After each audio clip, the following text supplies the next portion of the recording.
Oh my gosh. The mountains are breathtaking, if not treacherous. That right there was probably one of the hardest climbs, I think, if not the hardest climb of the 3 Pass trek to Everest Base Camp. It's tough. That right there, beyond that like stone field, is like a perpetually undulating field of boulders that seems to go on forever. You climb all the way down from that pass and you have to climb all the way back into sort of this basin, and it is just the most difficult thing I think I've ever done. There are all the lodges.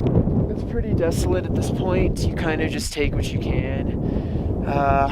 It's a little more expensive now too. There isn't really running water, save for maybe a sink or two per lodge, and they're cold. The rooms aren't insulated, so we always have to bundle up late at night. But yeah, coming up from altitude is definitely not an easy thing, but we're doing the best we can.